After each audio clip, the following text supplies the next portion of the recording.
Prabhu and his brother are a testimony to how important it is to keep Srimad Bhagavatam and Krishna consciousness at the center, that you're able to do amazing things. Some of the amazing things Radhika Raman Prabhu did is he graduated high school at the age of 14. 14? 13? 13. And then he got his... The 13-year-olds are nervous to clap right now because they feel like a lot of pressure on them. And anyone who's over 13 and still in high school is like, oh my god, this is too much. But Radhika Raman Prabhu also got his PhD at the age of 22.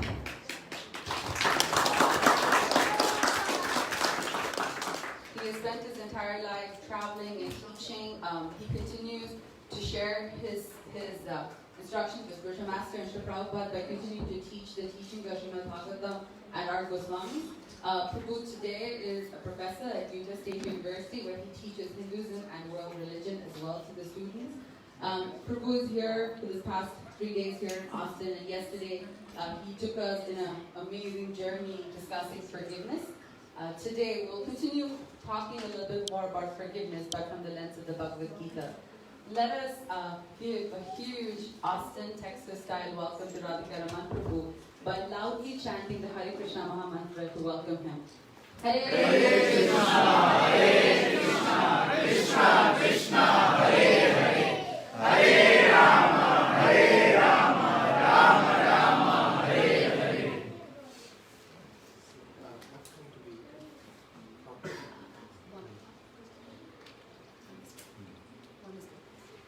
So is this on? Can you hear me? Yeah. Can you tap on it for me? No, it's not. There's a button. Yeah, whenever you move, it's. I have this gnawing worry that even when I'm 75 years old, people are going to introduce me as the one who finished college at the age of 13. So whatever I accomplished in life, obviously, it was that was it. So, but thank you for that kind introduction. I really do appreciate it. I realize that whatever service I've done, I've also done a lot of sinful activities by giving a lot of anxiety to the youth of our movement. A lot of kids come and tell me how their parents give them a lot of misery. Like, why can't you get done? Why are you that smart? So I think since I'm giving a seminar on forgiveness, I should really beg forgiveness. All the youth here. Just to clarify intentions, that was definitely not my intent in finishing college early. It just sort of happened automatically. We weren't planning it. And in fact, we don't recommend that people plan for it at all. If it happens naturally, it happens naturally. Many things happen like that. But the real goal as growing up as children of Krishna is to become devotees of Krishna. And so long as we do that, whether it's at the age of 13 or 18 or 75, it doesn't really matter. Okay, so yesterday we talked about giving forgiveness or seeking forgiveness from someone we have wronged, and then giving forgiveness to someone who has wronged us. We talked about both of those dynamics. And then today what I want to talk about is, in case you haven't attended yesterday's seminar, it's okay. You don't need to know that for today's study we're going to do. But today I want to really ask the question as to why we should engage in forgiveness to begin with. And one of the reasons we talked about yesterday is because it's good for us. It makes us healthy, it makes us happy, it makes us peaceful by seeking forgiveness, and in this way relieving our hearts of guilt. And also in forgiving, we become relieved of our own pain. So that's an important reason. But there's a reason that's even greater than that. That's still a self-centered reason. But there's a reason to forgive that goes beyond that, which is the fact that Krishna forgives. Krishna is the most forgiving person in all the worlds. And because we all seek forgiveness from Krishna, because we all recognize that we ourselves are in need of forgiveness. That we've done, no matter how good and how pure we might be, we all have some dark corners in our past. And sometimes we've got dark corners in our present. And we've got things that we're not very proud of. And we do sinful activities, whether knowingly or unknowingly. And for that we need forgiveness. The only reason we can hope to progress in our Krishna consciousness is because Krishna is very forgiving. And so because Krishna forgives, therefore we ought to follow his example and be forgiving ourselves. In order to receive forgiveness, we have to be willing to give it as well. So today I want to talk about Krishna's work of forgiveness, the ways in which Krishna is very forgiving. Okay? And in order to do that, let's start with one verse from Bhagavad Gita. This is chapter 9, text number 30. You don't have to have it in front of you. You can just listen. I'll recite the verse here. I think there might be a few people in this room who know this verse already. So if you do, you can repeat after me. Otherwise, please listen. So, first of all, Om Namo Bhagavate Vasudevaya. Om Namo Bhagavate Vasudevaya. Om Namo Bhagavate Vasudevaya. Om Namo Bhagavate Vasudevaya. Om Namo Bhagavate Vasudevaya. Om Namo Bhagavate Vasudevaya. Chapter 9, text number 30. Apichet suduracharo. Apichet suduracharo. Bhajate mamananyabha. Bhajate mamananyabha. Sadhur eva samantavya. Sadhur eva samantavya. Samyagya vasito hisa. Samyagya vasito hisa. Apichet suduracharo. Apichet suduracharo. Bhajate mamananyabha. Bhajate mamananyabha. Sadhur eva samantavya. Sadhur eva samantavya. Samyagya vasito hisa. Samyagya vasito hisa. Apichet suduracharo. Apichet suduracharo. Bhajate mamananyabha. Bhajate mamananyabha. Sadhureva samantavya. Sadhureva samantavya. Samyagya vasito hisa. Samyagya vasito hisa. Translation and purport by His Divine Grace A.C. Bhaktivedanta Swami Prabhupada. Even if one commits the most abominable action, if he is engaged in devotional service, he is to be considered saintly because he is properly situated in his determination. Please repeat. Even if one commits the most abominable action, Even if one commits the most abominable action, if he is engaged in devotional service, if he is engaged in devotional service, he is to be considered saintly he is to be considered saintly because he is properly situated because he is properly situated in his determination. in his determination. So Srila Prabhupada gives a really wonderful purport here, very beautifully stated and very systematic. So please listen carefully, okay, as I read this purport. The word sudurachara used in this verse is very significant, and we should understand it properly. When a living entity is conditioned, he has two kinds of activities. One is conditional, and the other is constitutional. As for protecting the body or abiding by the rules of society and state, certainly there are different activities, even for the devotees, in connection with the conditional life, and such activities are called conditional.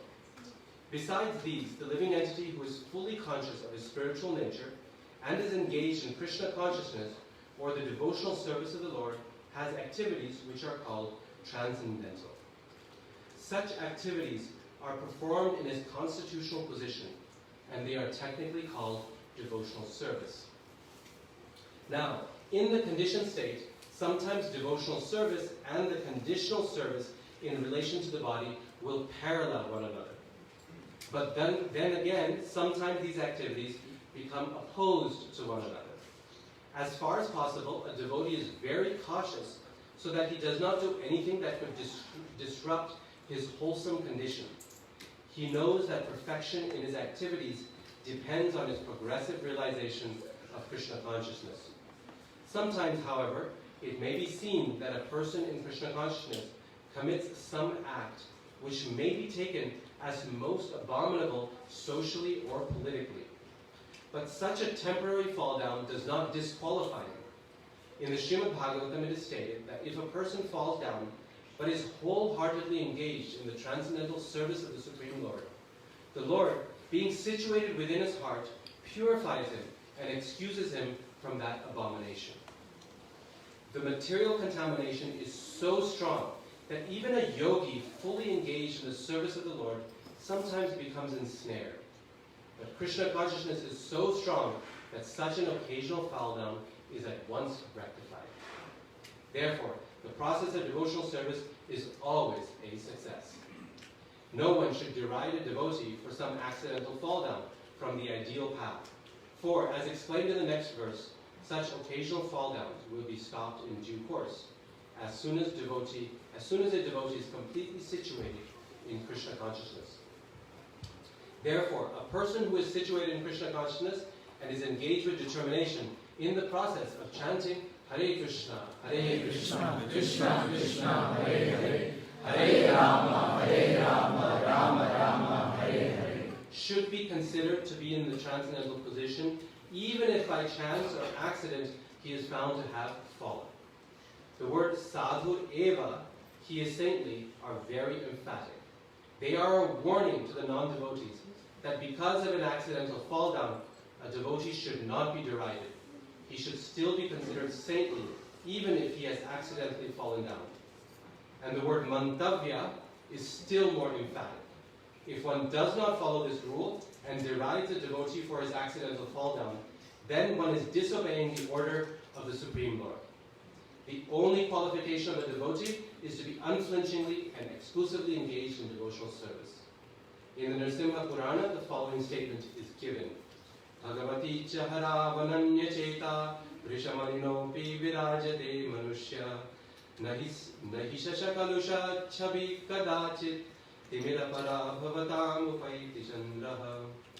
The meaning is that even if one fully engaged in the devotional service of the Lord is sometimes found engaged in abominable activities, these activities should be considered to be like the spots that resemble the mark of a rabbit on the moon. Such spots do not become an impediment to the diffusion of moonlight. Similarly, the accidental fall down of a devotee from the path of saintly character does not make him vulnerable. On the other hand, one should not misunderstand that a devotee in transcendental devotional service can act in all kinds of abominable ways. This verse only refers to an accident due to the strong power of material connections. Devotional service is more or less a declaration of war against the illusory energy.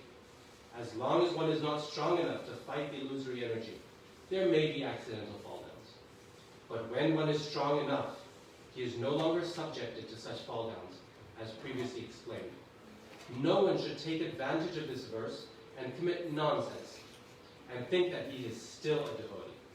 If he does not improve in his character by devotional service, then it is to be understood that he is not a high devotee.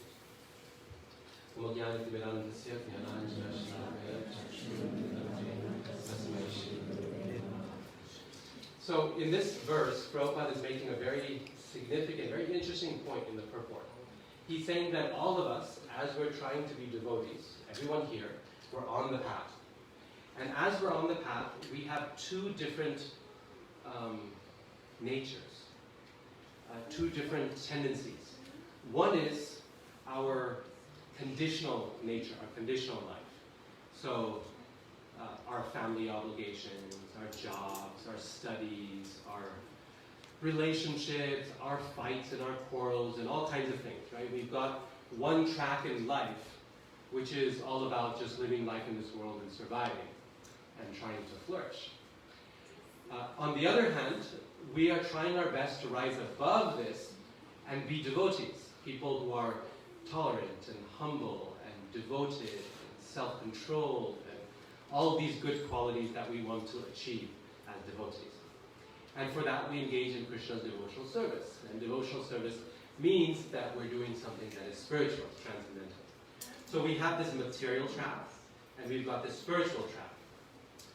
Prabhupada is saying, ideally, these two tracks go side by side in a devotee's life. A devotee is wholesome because these two things match. So, our career, for example, helps us to earn enough money where we can raise a good family, make them devotees, and practice our own Krishna consciousness peacefully. And our Krishna consciousness inspires us to do better in our career, in our studies, so that we can serve Krishna nicely, right? So they're functioning with each other. But sometimes, Prabhupada is saying that wholesome condition is disrupted. And we all have experience of this. This job, which is meant to make me comfortable so I can be a better devotee, and my family can, and I can facilitate my devotional service, all of a sudden becomes all-consuming. And it becomes too stressful. And it's too much. And now, because of the job, I can't do my devotional service properly, right? So the wholesome condition, the two parallel tracks are now, they're crashing, they're intersecting. And Prabhupada is saying sometimes in our practice of bhakti, this happens. And sometimes it happens in really terrible ways. As in, we do something which is not good. It's sinful, it's nasty. We say something horrible to someone else, or we're cruel, or we make an offense of some kind. And this disrupts our wholesome condition. Why? Because whatever those material desires are, they come and they crush our spiritual progress. So this type of thing happens when they don't quite match, they're opposing. And Krishna is saying here in this verse that that's okay. If that happens in a way that's an accident, that is not intended, we don't mean to go out and be sinful, or we don't mean to go out and disobey Krishna or the spiritual master's order, then it's okay, right? It's okay. In the next verse, Krishna says, Kshipram bhavati dharmatma shashvat shantim nigacchati konteya pratijanehi name bhakta pranashyati. That don't worry, Arjun, this person will quickly become a dharmatma again. Kshipram bhavati dharmatma. They may have slipped from the path of dharma, but you should still consider them a sadhu. Sadhureva samantavya. Why? Because their determination is in the right place. And so they're going to quickly become dharmatma, pious again. So Srila Vishwanath Chakravarti Thakur, one of our acharyas, in the purport to this verse, he says, in his commentary, he says, Krishna is stating here that when a devotee has within their heart a genuine sense of repentance for what they've done wrong. What kind of repentance? Vishwanath Chakravarti Thakur even gives us the words. He says, a devotee thinks, oh, look at me. Because of my sinful activities, the reputation of the devotee community has been ruined. And this happens sometimes. People come to the temple or they see something and they look, oh, devotees act in this way? How could a devotee show pride? Or how could a devotee make mistakes or have anger or greed or something like this? And so a devotee feels repentant that I have not upheld Krishna's reputation. We are representatives of Krishna. This is why we wear tilaka. This is why we wear this mala. Is because we're identifying ourselves that we are Krishna. We belong to Krishna. And when whatever we do, it reflects upon Krishna. Just like when Jay and Vijay made a mistake, we talked about this yesterday, then Krishna says, this is my responsibility because these are my servants. So when a devotee feels remorse for that kind of behavior, then the fire of repentance burns up our sinful reaction. And we discussed this in detail yesterday. If the fire of repentance takes away whatever sins we have, And we quickly become purified as a result of that repentance. Now, Vishwanath Chakravarti Thakur raises the question, what if the mistake we do is not a one-off thing? What if we keep doing it? So, for example, our spiritual master asks us to chant our 16 rounds of the Hare Krishna Mahamantra every day after we take Diksha. And we make that determination, we try to practice it, but we slip, we're not able to do it. So Krishna says he forgives as long as we are repentant. What if we keep slipping? Even there, Vishwanath Chakravarti Thakur says that so long as a devotee's determination is properly situated, Krishna will forgive. And what does that mean, determination properly situated? He says, so long as a devotee thinks, it's okay, let me go to hell again and again and again for what I'm doing, but I will not give up my attempt to serve Krishna. I'm Krishna's devotee, and this is who I am, and nothing can stop me from trying to serve Krishna. If we've got that kind of determination, Krishna says, still, you are to be regarded as a devotee. It's like a child trying to walk. Again and again, he or she slips and stumbles. And sometimes the stumbling happens every few steps. So long as the child has the determination to stand up and say, I'm gonna keep trying to walk, the parents are happy. This is good. They're proud of the child. They know that success is guaranteed. So Krishna is saying, don't worry, success is guaranteed. Kshipram bhavati dharmata. They will become good. And then Vishwanath Chakravarti Thakur says, sometimes people take pleasure in seeing the faults of the devotees. That they like to point out, oh look, even the devotees are fighting, even they are angry, even they are envious or proud or greedy. And we like to point these out. People get together and they like to gossip about this. Why? Because being a devotee means wanting to live up to a certain standard. We hold ourselves to a certain standard. And when someone sees a flaw there, then our very nature, the nature of everyone in this world, the reason we're here is because we have a nature of fault finding. We like to see faults in others. Why? Because it makes us feel better about who we are. Unfortunately, our sense of self-esteem is built upon seeing the failure of others. It shouldn't be like this, but too often it is in this world. We see someone else stumbling, and we think, well, I'm not too bad. And it gives us some sense of satisfaction. Right? If you're struggling, and you see someone who's struggling worse than you, you feel a little bit better. And so because of that, when those who are supposed to be on this path are struggling or have a slip-up, people take a lot of pleasure in pointing it out. And the example that's given in Chaitanya Charitamrita is that when you have a white piece of cloth, and on that you have a black mark, then everyone can see it very clearly. Right? If you're wearing black trousers and you've got black ink marks, doesn't matter. Right? So if your life is all anyway messed up, then okay, you've got some flaw, and people say, well, he's trying, he's struggling. He's a good person, and he tries his best. But when someone's a devotee, then you put on a white cloth. Right? And then people say, I saw it. And it's just this little spot where someone else, whole trousers, their pants are black completely. But we take pleasure in finding the black spot on a white cloth. That gives us greater joy. And so people sometimes criticize, the flaws of the devotees. And so Vishwanath Chakravarti Thakur says, Krishna becomes angry in the next verse. And he says, Kaunteya pratijanihi name bhakta pranashati. O son of Kunti, O Arjuna, you tell the world that my devotee never perishes. I don't care if there's a black mark on their dhoti.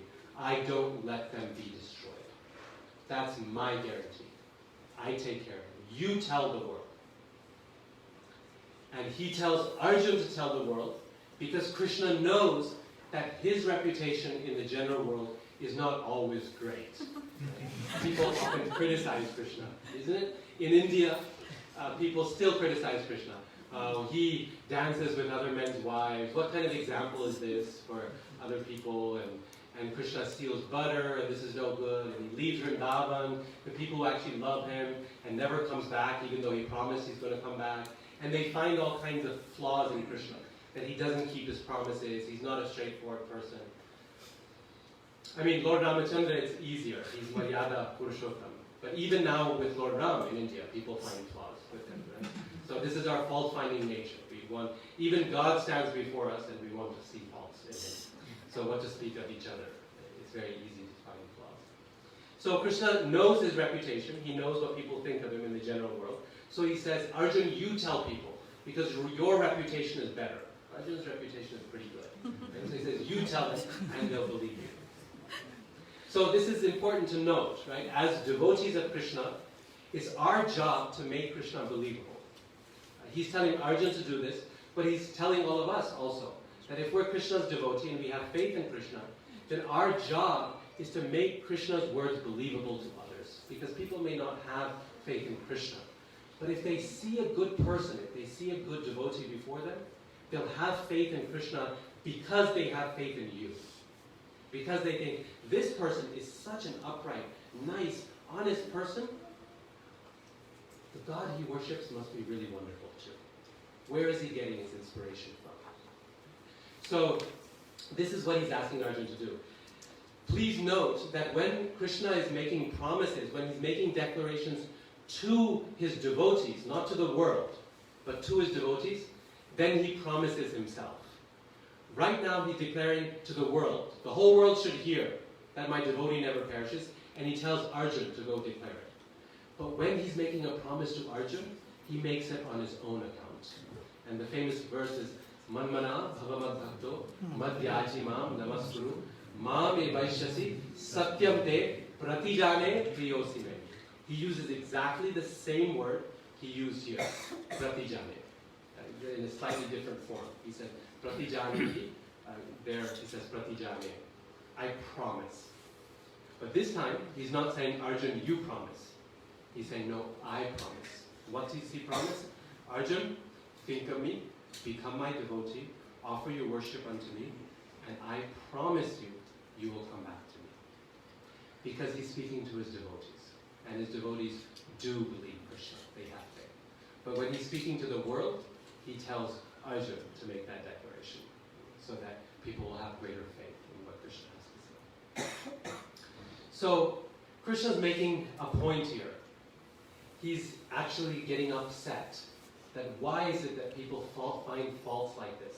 If my devotees' consciousness, their determination is properly situated, and they're thinking, I may be slipping and I may be falling, but I will never give up Krishna's service, then that person, sadhu eva samantavya, they should be considered a sadhu. If a person's intentions to serve Krishna are good, but they're not able to live up to it in their actions, Krishna's saying, I forgive.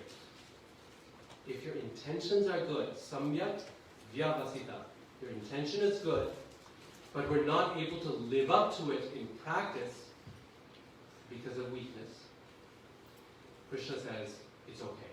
That person, I forgive. They should still be considered a sadhu. Can anyone think of an example in the scriptures where this happened? Where Krishna took someone's intention and appreciated it, even though they weren't able to live up to it. They made a mistake in practice, they stumbled. But their heart was in the right place. Yeah. Very nice. So Ajamil he started off in the right place, right? He was a good man, he was pious. But because of weakness, one day he saw a man and a woman embracing together in a lusty way, and his mind became distracted, and he became attracted to this prostitute, and he slipped from the path. But he started off with the right intention, with the right determination, and then he stumbled. He did something that was durachara, very abominable.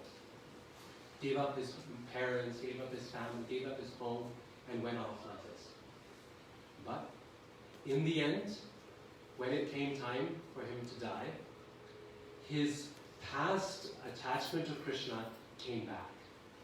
And while passing away, he remembered Krishna's name. How? Because he called his youngest son Narayan. And he called out Narayan, Narayan. And that remembrance of Krishna returned to him. And the Lord immediately showed up. Yamaraj sent the Yamadutas to drag this man's soul to hell. And the Vishnudutas, Krishna's messengers, showed up in the same place. Why? Because Krishna was making the point, I'm sorry, but this man belongs to me. He's mine.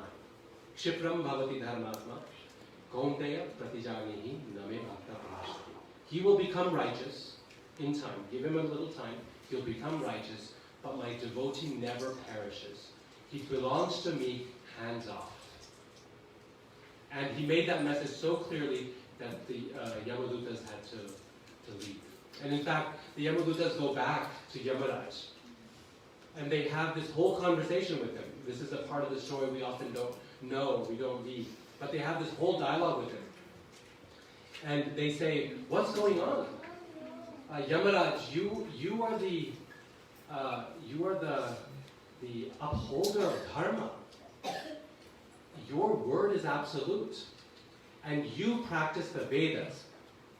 And it says very clearly, Vedo pranihito dharma. That dharma is laid out in the Vedas. This man, Ajamil, was working against the Vedas. So why couldn't we take him? And Yamaraj replies, he says, my dear sons, which is actually kind of funny because these Yamadutas are horrific looking. They're horrible. They're creatures we never want to see. Just twisted faces and horns. And they drag our soul and they're scary. You can see pictures of them in the Bhagavatam.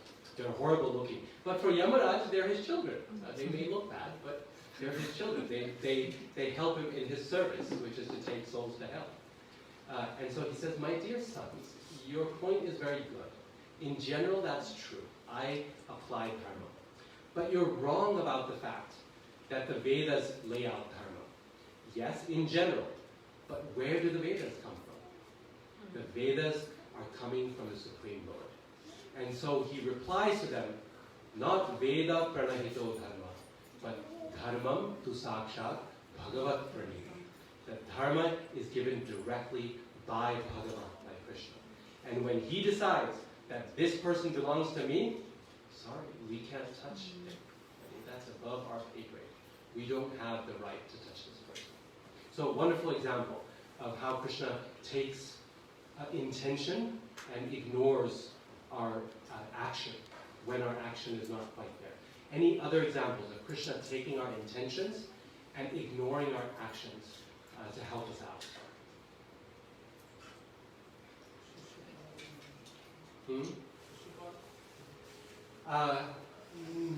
Shishupal will come to him a little bit later, but his intention was actually not very good. His intention was to criticize and to kill Krishna. Here we're looking for cases where the intention is good, the person is trying, but they can't live up to that intention. And Lord Rama faces the berries. Even by Shabri. Faces by Shabri. Yeah, good example, right? So Shabri is eating the plums, the bay, and trying to see if they're sweet, and then giving them to Lord Ramachandra to eat, only if they're sweet.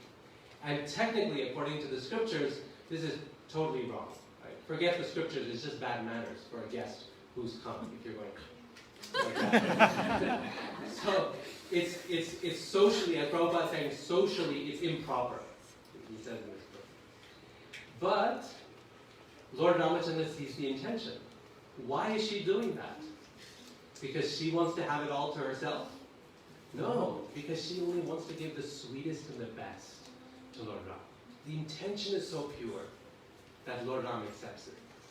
Same thing, they say the folk story of Vidura, when he brings, or Vidura's wife, when Krishna comes to their home to eat, then she's peeling the bananas, right? And throwing the bananas and giving Krishna the peel. Because she's so mesmerized by Krishna's beauty and his form that she doesn't realize. And as she's peeling the bananas, she's giving Krishna the peels to eat.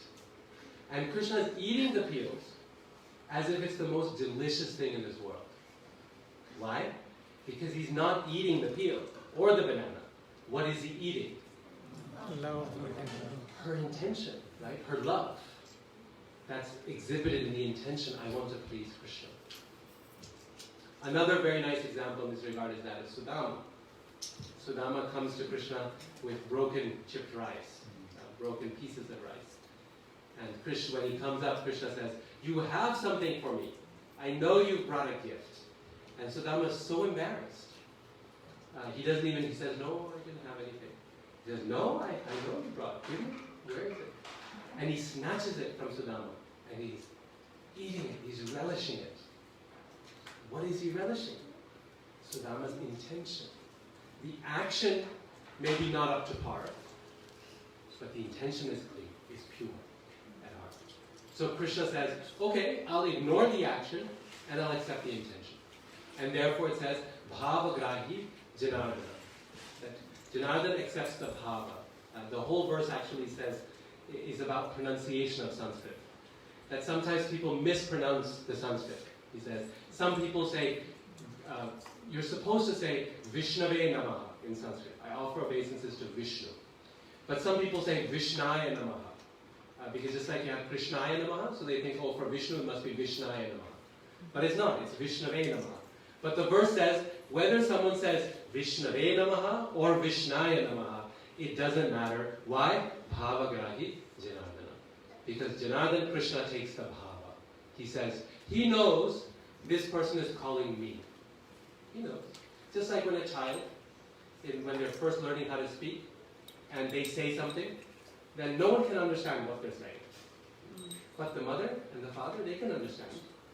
Oh, she wants water, or he wants food, or look, he's calling me. Did you hear that? And everyone else said,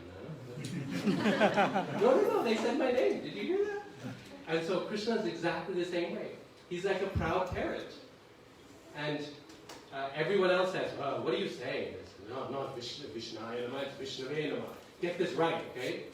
And Krishna said, no, did you hear? He was calling me. This is my devotee.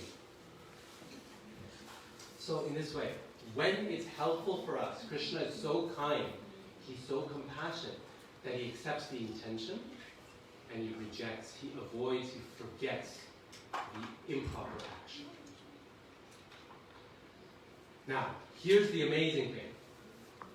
That when it's helpful to us, Krishna will also do the reverse. Sometimes our action is good, but our intention is impure. And in that situation, what does Krishna do? He takes the action and ignores the intention. What's a good example of this in the scriptures? Dhruva Maharaj is a good example. Dhruva came to Krishna with not very pure intention. He wanted the kingdom. Essentially, he wanted revenge because of what his stepmother had said to him. And when he came before Krishna, Krishna said, oh, you worship me, I'll give you whatever you want. And he purified his intention, even though the intention wasn't pure to begin with. He accepted his worship, and he said, okay, I'll ignore the real reason that you came here. He actually doesn't ignore it, he fulfills it. But he doesn't mind the ill intention. What else? Same Ajamala. Yeah. Ajamala could be done in the opposite. Not to call Krishna, but to call Sun. So I was originally thinking of Ajamala actually for this example, that he can work both ways. Right? His intention at the time of death was not to call Krishna. It was to call his son named Narayan. But what did Krishna say? He said, he ignored the intention and he just saw the action. Oh, he's calling me, I have to go. No, he's not calling you. Yeah, he's calling me. He's calling me. He wants to believe in us, you see? Krishna wants to believe in us. He doesn't want us to fail. He wants us to succeed. He's really like a teacher, a doting parent, who wants to believe that their child is the smartest and most handsome and prettiest and most talented person on the planet. We all believe that, right, of our kids? Every one of us, we believe that our kids are the finest. We have a right to believe that. We have a right to believe that. Krishna has a right to believe that as well. He looks at all these living entities, from us to the demigods down to the cockroaches. And he thinks, wow, these are so nice. They're such good people. I'm really proud of my cockroaches. I'm not. They're all Krishna's children. They're all his children. So someone does something for Krishna, just like there's a story of a mouse that was in Indian temples. You often have mice running around the altar in old temples. And this mouse was running around the altar. And just as he was running around, the diya on the altar that's always supposed to stay lit, it started to go down. And accidentally his tail touched it, and his tail got burnt. But because of that, the diya went shh, and that mouse got liberated. Krishna said, thank you so much for helping keep my diya lit. Even though that was not the mice's intention. He was looking for food. But still, Krishna took it. He must be doing something good. It says that so merciful is the Lord, particularly in this form, as Chaitanya Mahaprabhu and Nityananda. They are so merciful that they ignore the intention to the extent that any service they see us do, they interpret it as being the purest thing ever. It says that Nityananda Prabhu, even if someone sleeps in the temple room, falls asleep, he thinks, wow, he's offering dandavats to me for so long. So he takes it positive, he takes it well, right? I think this is good. That's how kind the Lord is in taking intentions and ignoring our actual actions. The finest example of Krishna taking intentions and ignoring our action, taking our action and ignoring the intention, which is what we're talking about, is the one you mentioned, of Putana. This is such an amazing example. When Uddhava is remembering Krishna, so Krishna has just left this world. He's gone back to Vaikuntha. And Uddhava's heart is breaking. Uddhava was Krishna's friend. His heart is breaking in grief, in separation from Krishna. So he's remembering Krishna's lila. He's remembering Krishna's lila to Vidura, who's there before him. And as he's remembering Krishna's pastimes, this one thing he really focuses upon. He says, alas, how could one give up the service of such a kind and generous master as Krishna, who gave Putana the position of his own mother in the spiritual world, even though she came with the intention of killing him. You remember the story of Putana? That she comes, she's a witch, and she wants to kill Krishna. So she comes disguised as a nurse, and she smears poison upon her breast and feeds Krishna this poison with the hope that he will die. There's no intention that could be worse. Putana represents, according to the acharyas, the cheater guru, the spiritual master, the guru, who cheats their disciples by leading them down the wrong path. Because a mother is a guru. She is in a trustworthy position. There's one person that every human being on this planet trusts. We all, when things become difficult, the first person we remember is my mother. Even old people, they remember mom, right? It just comes naturally. The mother is always trustworthy. And when she breaks the trust, then it's horrible. It's really, really bad. So Putana's intention was really bad. She took the sacred position of a mother. She took that, the most trustworthy relationship in the whole planet, and she messed it up with a horrible intention of trying to kill Krishna by nourishing him with her milk.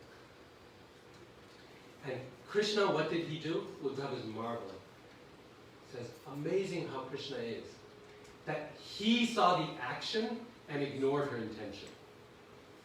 Oh, she came as my mother.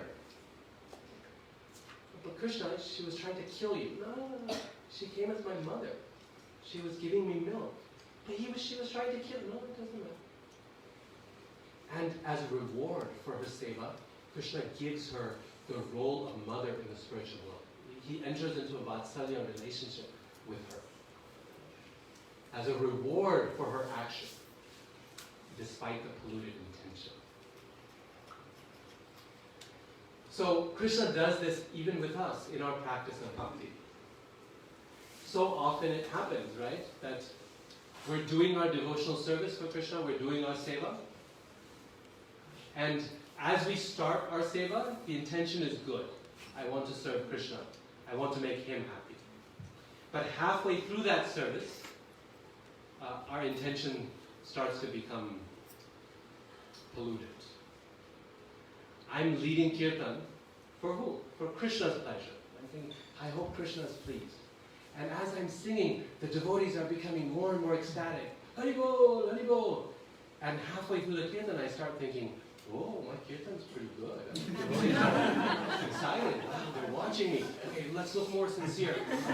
But what happened? My action was still good. I'm still doing kirtan. But the intention just collapsed. It started off to please Krishna, and now the intention is to expand my sense of pride. So isn't it good? Aren't we lucky that Krishna says, it's okay, I'll take the action. Over time, we'll purify your intention. We'll make it work. This is the only reason any of us are able to do devotional service. If Krishna insisted on pure intention and pure action, that combination, none of us would be able to do bhakti. We'd all fail. Day number one, we'd fail. But because Krishna is willing to take one or the other, when our action is good, intention is messed up, Krishna ignores the intention, says, we'll work on that later. First, let's give you the benefit of the kirtan you did. And then later on, we'll teach you how to be humble about it. How to do it for me. And sometimes when our intention is really good, we're trying to serve Krishna, and in the process we mess up. We do some offense to the deities, or we stumble in some way. And Krishna says, it's okay, you tried really hard, right? What counts is the intention. So, when the intention is good and the action is bad, Krishna says, what really matters is your intention. And when the intention is bad and the action is good, what Krishna says is, what really matters is what you do. Who cares what you think? It's a win-win situation. This way, Uddhava is saying, who would not choose to worship a master as merciful as Krishna? Why would anyone go to serve anyone else when you've got someone who's so kind, who's so generous, who's so merciful? Now, the difficult one. Let's push it a little bit further. What if both the intention and the action are bad? Then what? Even there, Krishna shows us, he tells us, if the intention is bad and the action is bad, so long as the devotee asks for forgiveness, I'm ready to forgive. With the first two instances, you don't even have to ask. It's nice if we ask for forgiveness. It's good. Krishna, my intention was impure. Or, Krishna, I messed up. It's nice. But Krishna is willing to ignore it. When both are bad, okay, Krishna says, this was a totally messed up situation. You blew it on both counts. As long as you say sorry, we ask for forgiveness, Krishna is ready to drop it immediately. And the finest example of this is that of Indra. When he comes to destroy Vrindavan because he's been angered. His pride has been hurt that the yajna should have happened for him. Instead, it's happening for Govardhan. He's so angry he wants to destroy Braj. So he sends hurricane and hail and rain and snow and all of that. His intention was terrible. His intention was what? Let's kill the Brijvasis. That's about as bad an intention as you can get. To take Krishna's dearest devotees and say, I'm going to destroy you. And his action was not any better, which is that he pelted them with hurricane force, wind and rain and all of that. So Krishna waited. He taught him a lesson. And when Indra came down to seek forgiveness from Krishna, if you read that section of Bhagavatam, it's amazing how quickly Krishna forgives.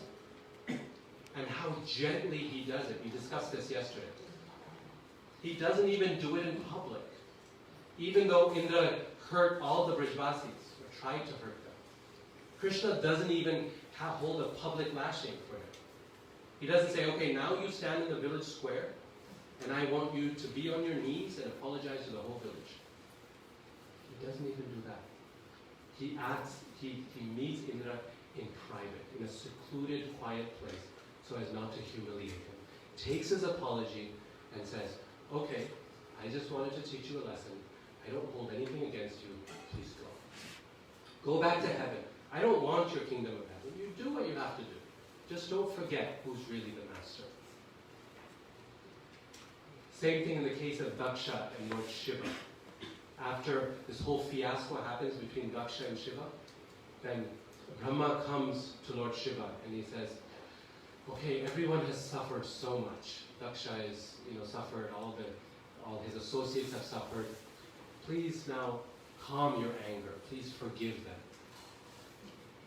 And Mahadev says, actually, I didn't hold any grudge against them.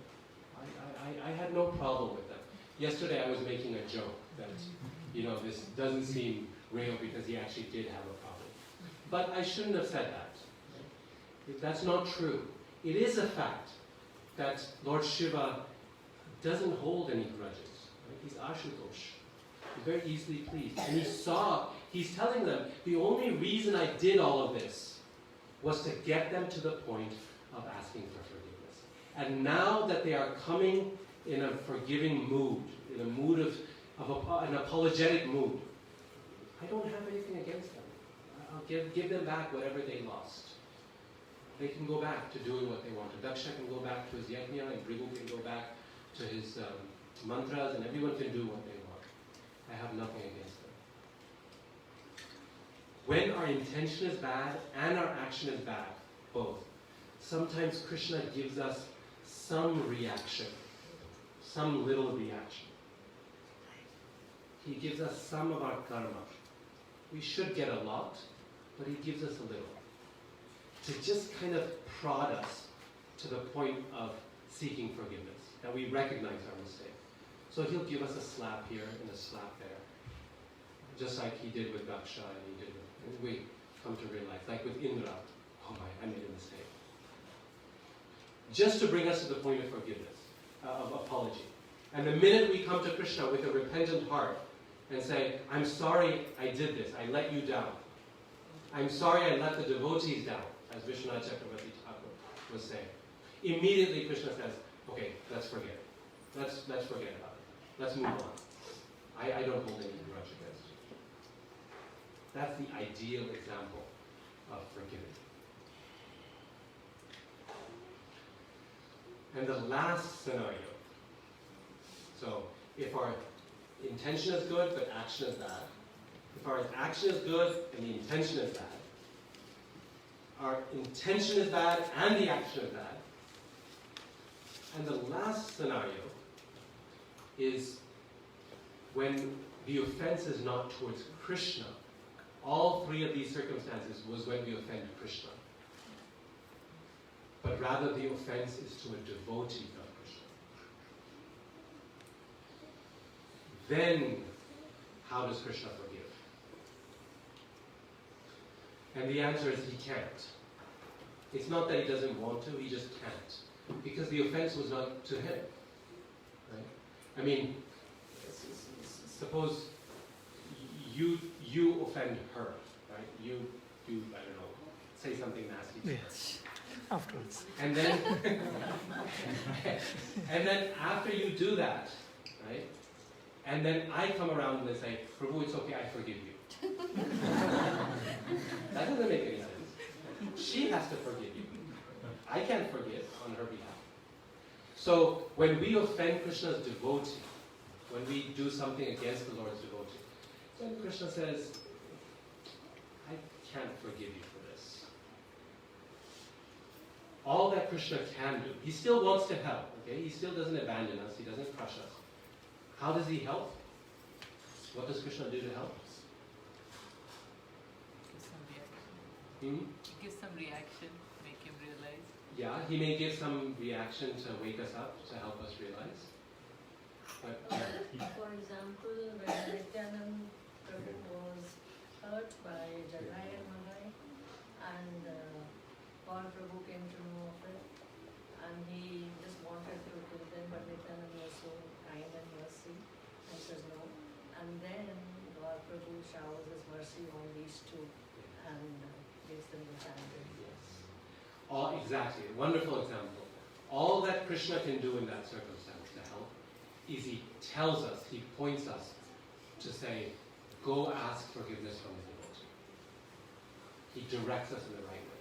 When Durvasa Muni came, totally scared, and because he had offended Ambarish, the Lord said, I can't forgive you, but I can tell you what to do. Go back to Durvasa or Ambarish Maharaj and beg forgiveness from him. So Krishna will guide us, he'll direct us from within the heart, through other devotees, by giving us some reaction and say, go there. Yes? Couldn't Krishna be like a little mad at us if we offended a devotee? Yeah. He is a little mad. It's a fact. The question was, wouldn't Krishna be a little mad at us? And I think you're right.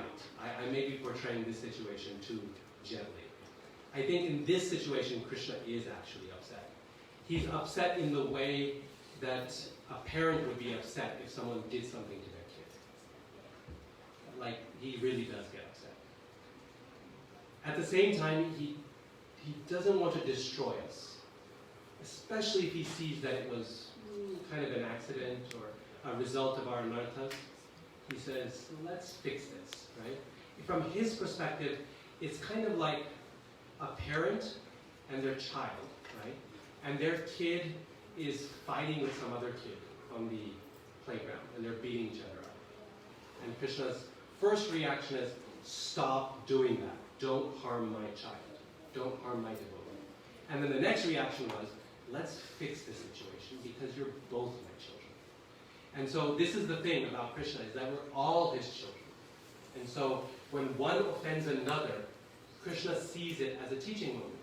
He says, okay, this is not good. You hurt your brother, your sister. I can't help you. You're going to have to go say sorry to that person.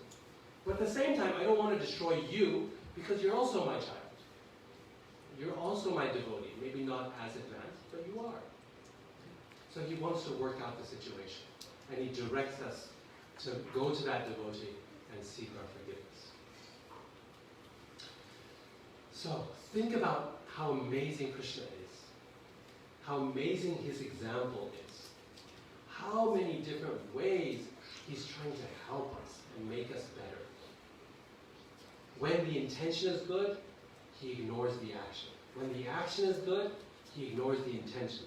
When the action and intention are bad, he just forgives as soon as we ask for it. And when we offend another devotee, Krishna tries to help by bringing us face to face with that devotee so that we can clear our hearts. And in this way, he tries to forgive. Krishna's heart, Srimad Bhagavatam describes, is like the heart of a mother or a father. And this is why in Bhagavad Gita, I really like this verse where Krishna says, Pitaham asya jagata, mata dhata pitamaha. He's saying, I am the father of this universe. But he's saying, I'm also the mother and the grandfather. And we know grandparents are really, they spoil their kids. We know that mothers are very quick to forgive.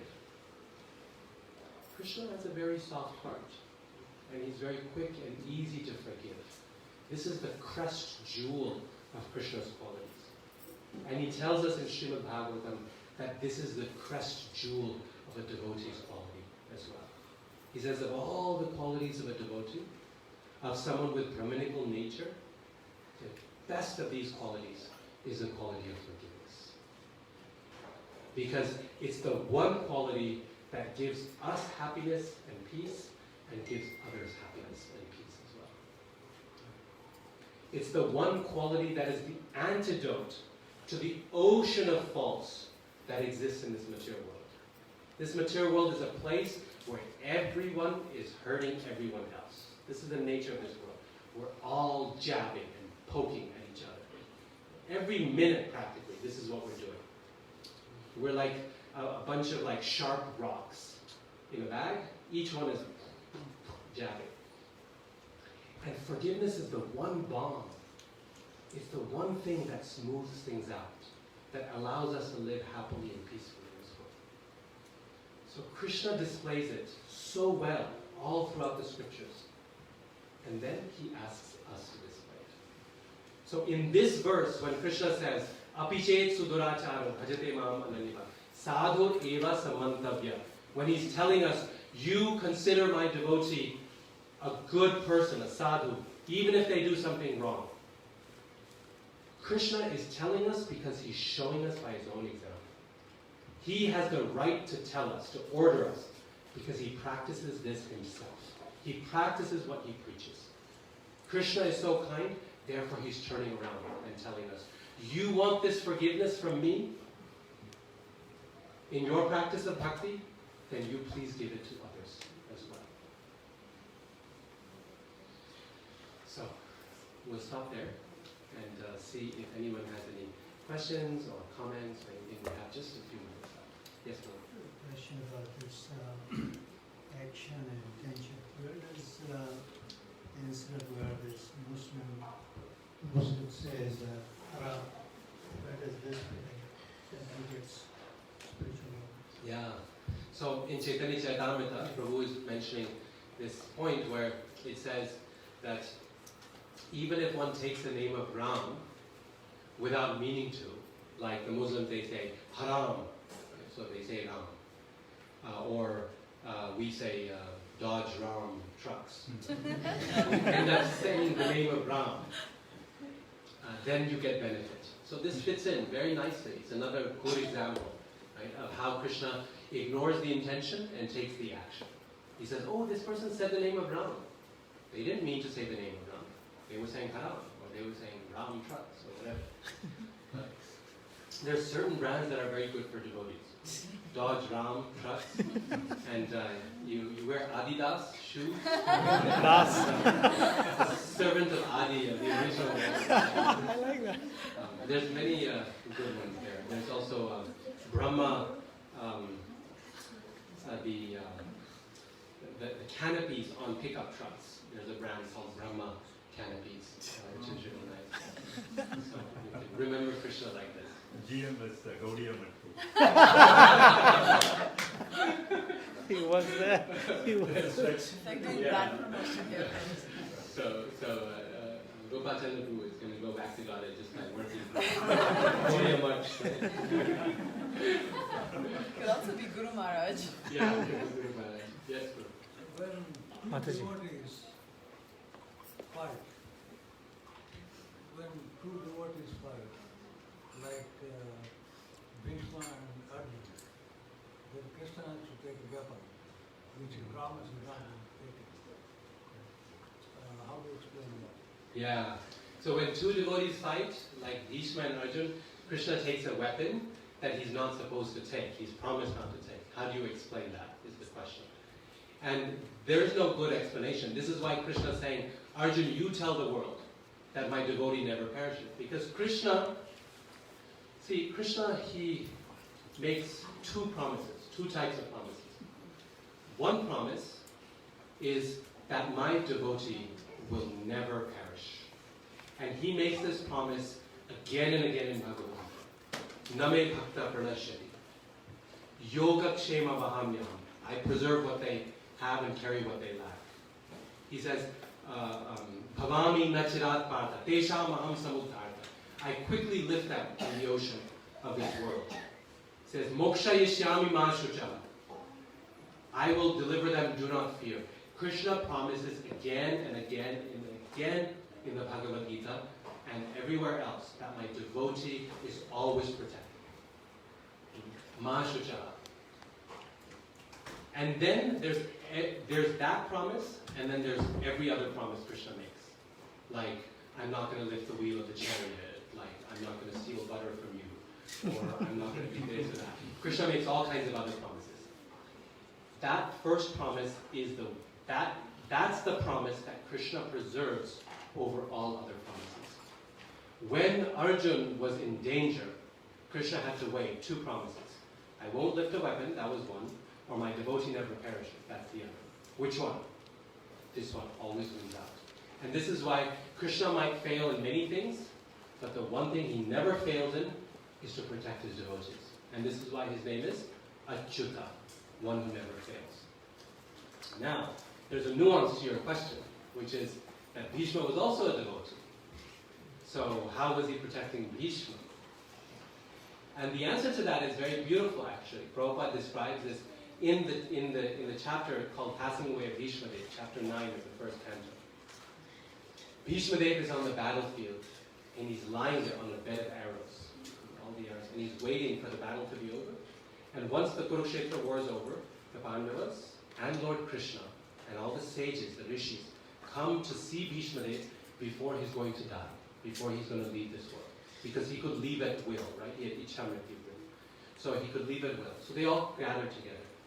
And as Bhishma is getting ready to leave this world, he's a great devotee, he's a Mahajan. He sees Krishna before him.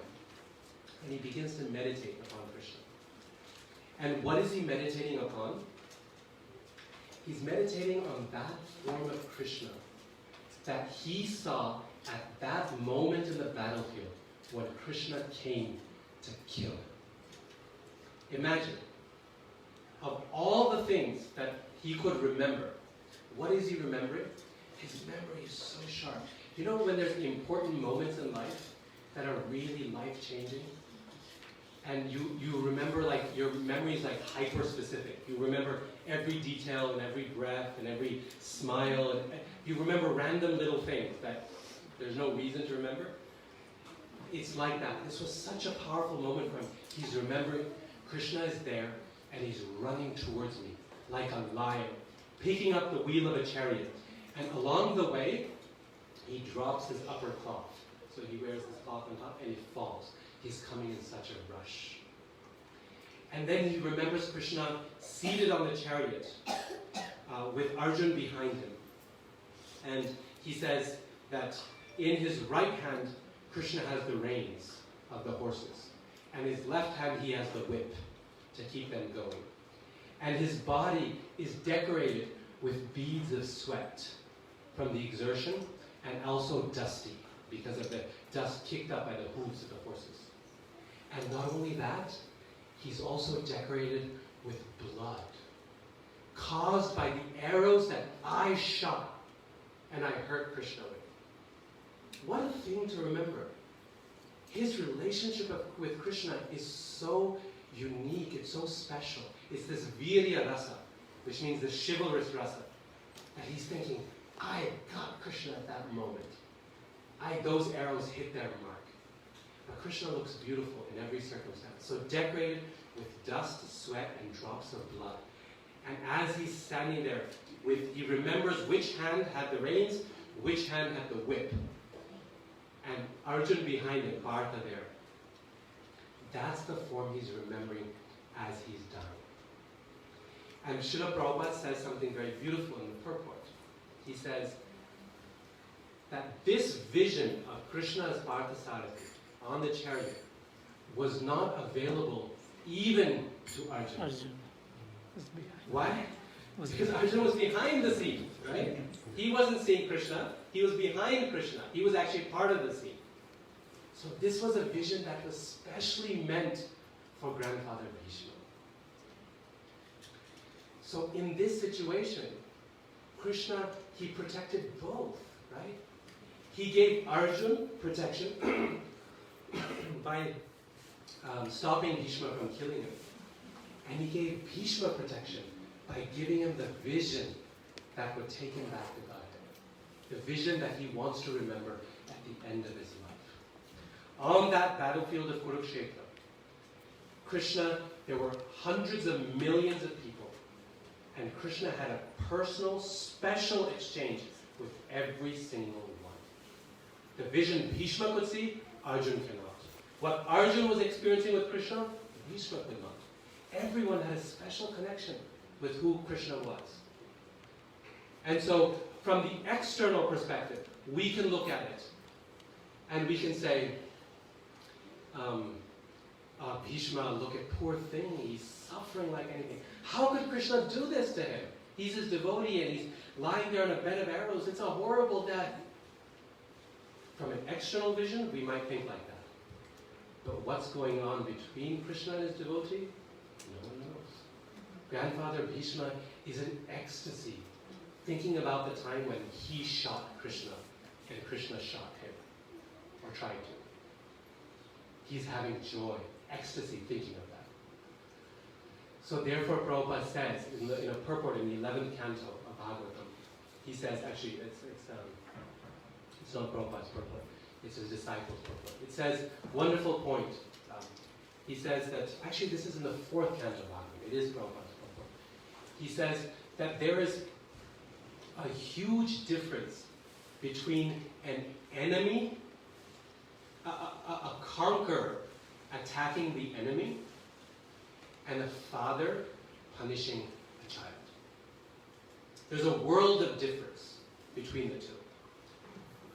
When something untoward happens in this world, to the average person, it feels like God hates them. It feels like the world, the universe is attacking them. It feels like an enemy is attacking you. But the same thing happens to a devotee, and the devotee feels what? This is my father or my mother. And it's still tough and it's still painful, as any kid will say, it's not easy when the parents get angry. But it's still in the context of love. It's a loving hand that's slapping you, not a killing hand. So those arrows that Arjuna sent to Bhishma, he says, felt like flowers on his body. And the arrows that Krishna got from Bhishma Dev felt like flowers on Krishna's body. He felt ecstasy, joy, feeling them. Were they painful? Yes. Of course they were. But it's not this kind of pain of someone coming to kill you. It's the pain that you feel when two brothers are wrestling, or when I like to wrestle with my kids sometimes. And in the process, they punch me and I punch them, and occasionally it hurts. It's okay. It's fun. Every once in a while, someone cries also. It's okay, right? They know that I love them, and I know that they love me.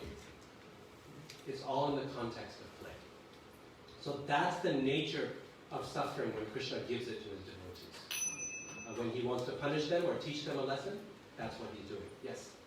So how does Krishna see a devotee that keeps committing mistakes and keeps asking for forgiveness, then just goes back and does the same mistake again, even though they know it's wrong? Yeah, so that's a good question. And Prabhupada... She asked for me Hmm? actually. She asked for me. Is she your daughter? No. Oh, you just Same maybe you question. thought the same question. Same Okay. question. Okay. So Krishna, the question was, what happens when a devotee keeps committing a mistake again and again and keeps apologizing to Krishna? How does Krishna deal with that?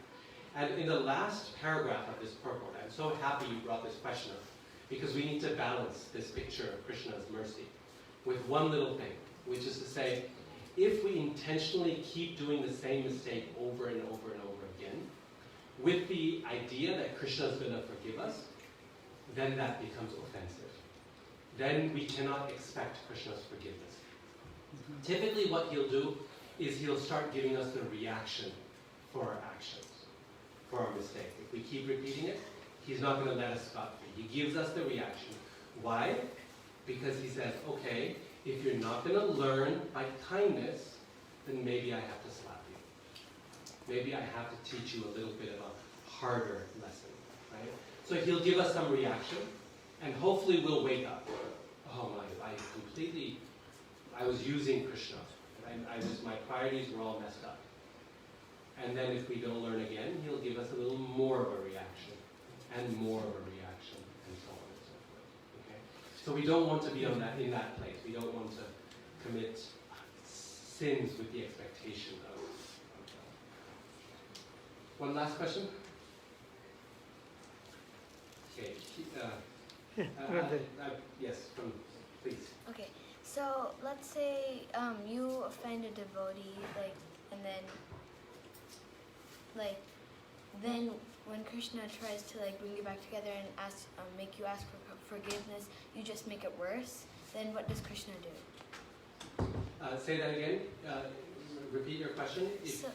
So if you commit offense to a devotee, and then when Krishna puts you two back together, so you can ask for forgiveness and just say I'm sorry, then what if you make it worse? What does Krishna do?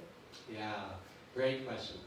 And the answer is he keeps putting us together and together until we learn how to get along. Krishna is like that, when we don't like someone or we can't get along with someone and we're nasty to them or they're nasty to us. And Krishna wants to teach us how to get along, how to be humble, how to be tolerant. And we don't get that lesson. We make things worse or we run away from that person. Krishna will put us right back in that situation. Maybe not with that same person, but with someone just like them, somewhere else. People can run 1,000 miles away from whatever situation they're running away from. And they'll find that the person they were running away from, that same kind of person is there, 1,000 miles away. Krishna puts you right back in that situation. Until we come to a point where we are able to let go. We are able to be at peace with that person and say, okay, I'm not going to react in the way that I was reacting. I don't need to. And so Krishna puts us together. Those sharp rocks I was talking about, right? We're all like sharp rocks, and we all poke each other and jab each other and make mistakes and so on. But what Krishna does is he keeps us in the bag, and he shakes us and shakes us. And what happens?